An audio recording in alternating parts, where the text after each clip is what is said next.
Hi hello friends, ಇವತ್ತು ನಾವು ಕೆಂಪು ಚಟ್ನಿ ಮಾಡೋದು ಹೆಂಗಂತ ನೋಡೋಣ್ರಿ. ಇದು ಬಿಸಿ ರೊಟ್ಟಿ, ಖಡಕ್ ರೊಟ್ಟಿ ಮತ್ತು ಬಿಳಿ ಹೋಳಿಗೆ ಜೊತೆಗೆ ಭಾಳ ಚೆನ್ನಾಗಿರುತ್ತೆ ಟೇಸ್ಟ್. ಇದನ್ನು ಮಾಡಿ ಒಂದು 15 ದಿನ ಇಟ್ಕೊಂಡು ಕೂಡ ತಿನ್ಬೋದು. ಗ್ಯಾಸ್ ಆನ್ ಮಾಡಿ ಬಾಳಿಗೆ ಇಟ್ಟು ಒಂದು 15ರಿಂದ 20 ಬ್ಯಾಡಗಿ ಮೆಣಸಿನ್ಕಾಯಿ, ಒಂದು 5 ಗುಂಟೂರು ಮೆಣಸಿನ್ಕಾಯಿ ಈ ಥರ ಕಟ್ ಮಾಡಿ ಬಾಳಿಗೆ ಒಳಗೆ ಹಾಕಿ ಸ್ವಲ್ಪ ಎಣ್ಣೆ ಹಾಕಿ ಒಂದು 2 ನಿಮಿಷ ಹುರಿಬೇಕು.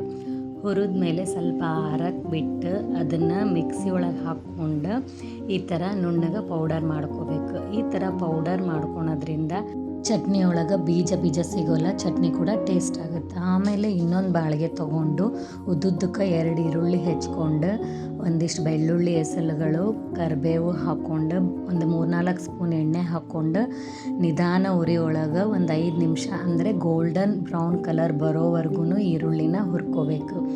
ಹುರ್ಕೊಂಡಾದ್ಮೇಲೆ ಲಾಸ್ಟಿಗೆ ಆರಿಸಿ ಅದಕ್ಕೊಂದು ಸ್ವಲ್ಪ ಜೀರಿಗೆ ಹಾಕಿ ಅದು ಆರಿದ ಮೇಲೆ ಎಲ್ಲವನ್ನು ಮಿಕ್ಸಿಗೆ ಹಾಕ್ಕೊಂಡು ಅದಕ್ಕೆ ಸ್ವಲ್ಪ ಉಪ್ಪು, ಕೊತ್ತಂಬರಿ, ಹುಣಸೆಹಣ್ಣು, ಬೆಲ್ಲ ಹಾಕಿ ಮಿಕ್ಸಿಗೆ ಹಾಕಿದ್ರೆ ರೆಡಿ ಆಗುತ್ತೆ ನೋಡ್ರಿ ಕೆಂಪು ಚಟ್ನಿ.